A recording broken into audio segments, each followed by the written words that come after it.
दोस्तों यहाँ पे देख सकते हो ये फोर टाइम्स ब्लाउज है। ये जो ब्लाउज है ना सेम ब्लाउज मेरे बॉडी पे है। यहाँ पे स्लीव्स है और यहाँ पे स्लीवलेस है। स्लीवलेस ब्लाउज पे क्या करना है, आर्महोल थोड़ा सा आपको कम लेना है, एक सूट या दो सूट आपका आर्महोल कम रखना है। बाकी पूरा मेजरमेंट सेम होता है। लेकिन फिटिंग्स आप यहाँ पे देखिए कितना अच्छा यहाँ पे फिटिंग्स हुआ है। तो लोगों का सबसे ज्यादा दिक्कत कहाँ पे होता है, फोर टाइम्स ब्लाउज पे। ये जो आर्महोल है ना, आर्महोल पे लोगों का सबसे ज्यादा दिक्कत होता है। यहाँ पे लोगों का बहुत ज्यादा फुलान होता है, सही तरीके से सिलाई करना उनको नहीं आता है। देखिए फोटक ब्लाउज पे अगर सही तरीके से आप सिलाई करते हो ना, उस टाइम पे आपकी ब्लाउज पे कोई भी दिक्कत नहीं होगा। बराबर तरीके से मैं आपको दिखाऊंगी अभी कैसे सिलाई करना है। ये जो आर्महोल का देखिए यहाँ पे जो ट्रैक्स है ना, ये जो ट्रैक्स है ना, ये ट्रैक्स अगर सही होता है ना, तब कभी भी आपका ब्लाउज का फिटिंग खराब नहीं होगा। तो ये आप सही तरीके से जान लीजिएगा, प्रिंसेस कट हो या फोटेक्स ब्लाउज हो, यहाँ पे आपको सही तरीके से सिलाई करना है। फ्रंट के साथ साथ बैक साइड भी थोड़ा सा देख लो। यहाँ पे देख लीजिएगा बैक साइड पे कितना ज्यादा अच्छा फिटिंग्स यहाँ पे हुआ है, कोई डोरी भी नहीं है। फिर भी देखिए कितना अच्छा यहाँ पे फिटिंग्स हुआ है। बैक साइड पे पूरा ओपन है, फिर भी कितना अच्छा यहाँ पे फिटिंग्स हुआ है। यहाँ पे डोरी भी नहीं है, फिर भी शोल्डर कितना ज्यादा चिपका हुआ है। कभी भी शोल्डर गिरने का कोई भी चांस नहीं है। तो दोस्तों मैं हमेशा कोशिश करती हूँ अच्छे तरीके से काटिंग और सिलाई समझाने के लिए। लेकिन आप लोगों में से ज्यादातर है जो काटिंग देखते हो सिलाई देखते ही नहीं है। तो जिसके कारण आप में से ज्यादातर लोगों का दिक्कत होता है। आप सबसे रिक्वेस्ट है काटिंग के साथ साथ सिलाई का वीडियो भी जरूर देखिएगा। ये जो ब्लाउज है ना, इस ब्लाउज का काटिंग वीडियो पहले अपलोड हो गया है। आप लोगों को कमेंट बॉक्स में मिल जाएगा और डिस्क्रिप्शन पे इसका लिंक मिल जाएगा, वहां से देख लेना। देखिए काटिंग अगर आपने नहीं देखा ना, तो सिलाई आपको कुछ भी समझ में नहीं आएगा। तो फिर चलिए दोस्तों, किस तरीके से ये ब्लाउज सिलाई करना है स्टेप बाय स्टेप पूरा सीख लेते हैं। दोस्तों जिस तरीके से मैंने ब्लाउज पीस काट के था, सेम तरीके से अस्तर भी मैंने काटिंग करके इसमें निशाना लगा लिया था। अभी चारों ओर घुमा के मैंने दोनों सिलाई लगा लिया। दोनों साइड पे मैंने सेम तरीके से तैयार यहाँ पे कर लिया। उसके बाद अस्तर और ब्लाउज का फैब्रिक बराबर मिला के यहाँ पे देखिए ऊपर से और एक सिलाई यहाँ पे लगा लिया। ये सिलाई देने से क्या होता है, ब्लाउज का फैब्रिक और अस्तर दोनों बिल्कुल बराबर रहता है। जब नीचे की साइड से यहाँ पर टाक सिलाई होता है ना, उस टाइम पे देखिए बिल्कुल बराबर यहाँ पे अस्तर और ब्लाउज का फैब्रिक रहता है, जिसके कारण मैं इस तरीके से सिलाई देती हूँ अस्तर ब्लाउज पे। तो अभी देखिए जैसे ये निशाना है ना, बिल्कुल वैसे हमें पहले टैक्स लगा लेना है। और बैक साइड पे यहाँ पे देखिए सेम मैंने अस्तर यहाँ पे काटिंग कर लिया। तो काटिंग करके चारों ओर घुमा के सिलाई लगा लिया। कमर पे टैक्स भी मैंने लगा लिया। यहाँ पे टैक्स देखिए टोटल मैंने सिर्फ यहाँ पे हाफ इंच लिया, टू फोल्ड में हाफ इंच लेके यहाँ पे टैक्स का सिलाई लगा लिया। अभी चलिए जो फ्रंट पार्ट पे टैक्स है ना, वो मैं सिलाई कर लेती हूँ। दोस्तों अगर आपने इस ब्लाउज का काटिंग वीडियो नहीं देखा तो अभी की अभी देख लीजिएगा, क्योंकि देखिए काटिंग अगर आपने नहीं देखा ना, तो सिलाई आपको कुछ भी समझ में नहीं आएगा। देखिए सिलाई आपको सही तरीके से करना है। अगर सही तरीके से सिलाई नहीं होता है ना, उस टाइम पे कितना भी ब्लाउज आप अच्छा सिलाई करो, आपका यहाँ पे फिटिंग्स कभी भी अच्छा नहीं होगा। इसलिए काटिंग के साथ साथ आपको सिलाई भी सही तरीके से करना है। और ये जो आर्महोल का सिलाई देखिए, आर्महोल का सिलाई आपको सबसे ज़्यादा ध्यान में रखना है टक्स ब्लाउज पे। आर्महोल का सिलाई अगर सही तरीके से नहीं होता है, उस टाइम पे आपकी फ्रंट की साइड पे जो आर्महोल है ना, उस पे बहुत ज़्यादा झोल होगा, देखने में अच्छा नहीं लगेगा। आर्महोल सिलाई के बाद इसमें हल्का सा काट लगा के देना है। नीचे की तरफ भी देखिए एक्स्ट्रा जो है वो काट कर लेना है। और जो टक्स हुआ है नीचे की तरफ, उसमें भी हमें एक्स्ट्रा फैब्रिक काट कर लेना है। देख सकते हो यहाँ पे कितना अच्छा यहाँ पे शेप हुआ है। तो एक साइड पे तैयार हो गया, दूसरा भी कंप्लीट कर लेना है। अभी देखिए यहाँ पे आई पट्टी सिलाई कर लेना है। हुक पट्टी आई पट्टी दोनों सिलाई करना है। ये है आई पट्टी। आई पट्टी हमेशा आपको चौड़ा करके लेना है, ध्यान में रखना है। और हुक पट्टी आपको चौड़ा नहीं लेना है, 1 इंच या 1.5 इंच करके लेना है। मिडल पे एक स्टाक जरूर आपको देना है। इस तरीके से आपको धीरे धीरे पूरा ब्लाउज कंप्लीट कर लेना है। देखिए सही जानकारी नहीं होने के कारण आप लोगों का ब्लाउज बिगड़ जाते हैं। और मैं सबसे हमेशा रिक्वेस्ट करती हूँ, आप लोग काटिंग और सिलाई दोनों वीडियो सही तरीके से देखिएगा।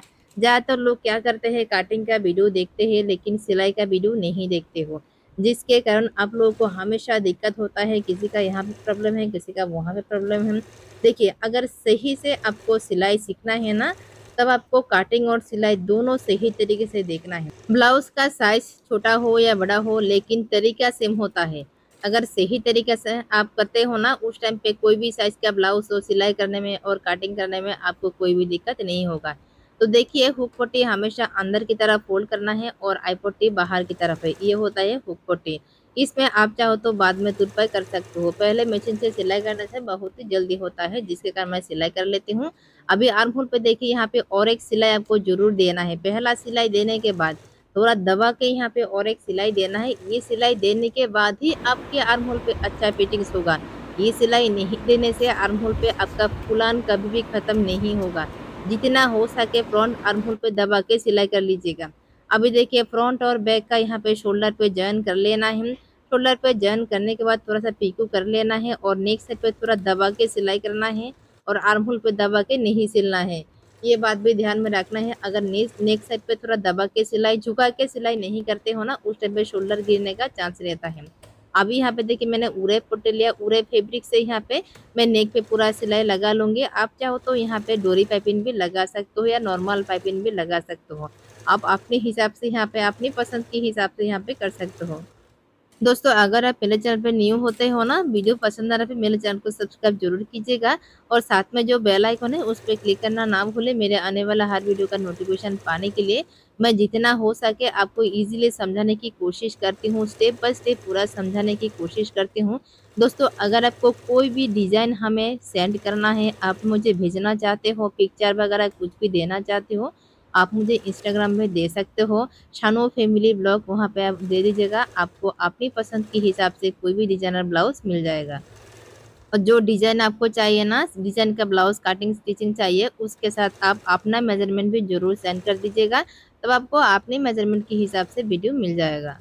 देखिए थोड़ा सा टाइम जरूर लगेगा वीडियो देने में, क्योंकि मैं अकेला ही सब कुछ करती हूँ। अभी देखिए नेक पोटी पे यहाँ पे हल्का हल्का कट्स लगा देना है। ये कट नहीं देने से पलटने के बाद फिनिशिंग कभी भी अच्छा नहीं होगा। दोस्तों आपसे और एक रिक्वेस्ट है, आप लोग कौन कहाँ से मेरे वीडियो देखते हो कमेंट में ज़रूर लिख देना।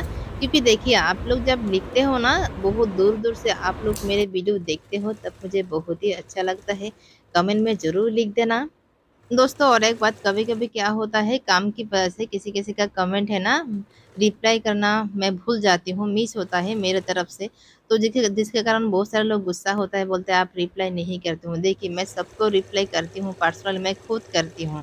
तो कभी कभार काम की वजह से थोड़ा सा वो मिस्टेक होता है, जिसके कारण मैं सॉरी बोलती हूँ हमेशा सबको। देखिए हर टाइम रिप्लाई देना पॉसिबल नहीं होता है, क्योंकि मैं अकेला ही सब कुछ करती हूँ, जिसके कारण थोड़ा सा दिक्कत होता है। तो अभी देखिए जिस तरह से मैंने यहाँ पे स्लीव सिलाई किया ना, आपको भी सेम तरीके से स्लीव सिलाई कर लेना है। बिल्कुल शोल्डर का मिडल से लेके आना है। आने के बाद यहाँ पे देखिए बराबर मिलाना है। तो यहाँ पे देखिए बिल्कुल बराबर हुआ है। अभी दूसरे साइड पे भी हमें बिल्कुल बराबर करके पहले पिनअप कर लेना है। जब इस तरह से आप पिनअप कर लेते हो ना, उस टाइम पे देखिएगा आपका जो स्लीव्स है ना, बिल्कुल बराबर रहेगा। दोबारा से आपको शोल्डर का मिडल पे आ जाना है। यहाँ से सिलाई करते हुए धीरे धीरे आपको लेके जाना है। यहाँ पे सिलाई करते वक्त कोई भी खिंचाव नहीं रखना है। जितना इजीली हो सके हल्के हाथ से यहाँ पे सिलाई करना है, तब देखिएगा बिल्कुल बराबर स्लीव यहाँ पे हो जाएगा। बहुत सारे लोगों का बराबर नहीं होता है, क्योंकि आप लोग जो मैं तरीका समझाती हूँ ना, आप लोग उसी तरह नहीं करते हो। अभी यहाँ पे दोनों का सिलाई का पॉइंट बराबर करना है। अभी बैक और फ्रंट दोनों एक साथ मिला के यहाँ पे साइड पे जॉइन करना है। ये जो सिलाई है ना, ये सिलाई देने के बाद हमें कमर पट्टी सिलना है। तो देखिए यहाँ पे बराबर तरीके से यहाँ पे मिला के चेक करके देखना है, बराबर यहाँ पे हो गया है। यहाँ पे होने के बाद देखिए फ्रंट पे हल्का सा एक्स्ट्रा है, जितना भी लंबाई में एक्स्ट्रा है ना, वो हमें तिरछा करके काट कर लेना है। यहाँ पे भी हल्का सा काट कर लेना है। अभी यहाँ पे हमें कमर पट्टी सिलाई कर लेना है। तो देखिए यहाँ पे कमर पट्टी हमेशा आपको सीधी पट्टी लेना है, इसमें उरेप लेने का कोई भी जरूरी नहीं है। अभी यहाँ पे देखिए फ्रंट और बैक का दोनों पार्ट है ना, यहाँ पे आने के बाद हल्का सा आपको टक्स देना है, नहीं तो पलटने के बाद अच्छे तरीके से ये अंदर की तरफ पलटेगा नहीं। इस तरीके से पूरा सिलाई कर लेना है। तो देखिए कमर पट्टी सिलाई करने के बाद अभी फिटिंग्स देना है। कमर पे कोई भी एक्स्ट्रा नहीं लेना है फिटिंग्स करते टाइम, लेकिन यहाँ पे आपको चेस्ट पे आने के बाद हाफ इंच एक्स्ट्रा लेना है। टोटल आपको फ्रंट और बैक मिला के हाफ इंच एक्स्ट्रा लेना है। इस तरीके से लेने से आप देखिएगा आपके ब्लाउज का फिटिंग्स बहुत ही अच्छा होगा। तो दोनों साइड पे हमें सेम तरीके से लेना है। कमर पे कोई भी एक्स्ट्रा नहीं लेना है, कभी भी नहीं लेना है। सिर्फ आपको अपर चेस्ट पे लेना है। और जिन लोगों का अपर चेस्ट के हिसाब से फुल बास्ट बहुत हेवी है और बिग साइज का ब्लाउज है, उस टाइम पे आपको 1.25 इंच का एक्स्ट्रा लेना है, नहीं तो एक्स्ट्रा नहीं चाहिए उतना। अभी देखिए जो सिलाई मैंने किया ना, बिल्कुल सीधा हुआ है। ज़्यादातर लोगों का सीधा नहीं होता है फिटिंग्स का सिलाई। देखिए स्लीव्स और भी छोटा होगा ना, फिर भी कोई दिक्कत नहीं होगा। यहाँ पे फिटिंग्स का सिलाई बिल्कुल सीधा है। तो फिटिंग्स का सिलाई मैंने लगा लिया। अभी जो मोहरी पे एक्स्ट्रा है ना, वो भी हमें काट कर लेना है। इतना अंदर की तरफ फैब्रिक नहीं रखना है। तो पूरा ब्लाउज यहाँ पे कंप्लीट है। अभी हुक और आई और नेक पे तुरपाई करना है, तब पूरा ब्लाउज कंप्लीट है। तो चलिए यहाँ पे हुक और आई तैयार करती हूँ, नेक पे तुरपाई कर लेती हूँ, तब देखती हूँ कैसा होता है। दोस्तों यहाँ पे देखिए पूरा ब्लाउज सिलाई कंप्लीट हो गया है। तो किस तरीके से ये ब्लाउज सिलाई किया मैंने, आपको उम्मीद है समझ में आया होगा। इसके बाद भी कहीं पे कोई भी दिक्कत होता है ना, कमेंट में जरूर लिख देना, मैं दोबारा से आपको समझाने की कोशिश करूंगी। वीडियो देखने के लिए आपको बहुत बहुत धन्यवाद। फिर से मुलाकात होगा और एक न्यू वीडियो के साथ, तब तक के लिए सबको टाटा।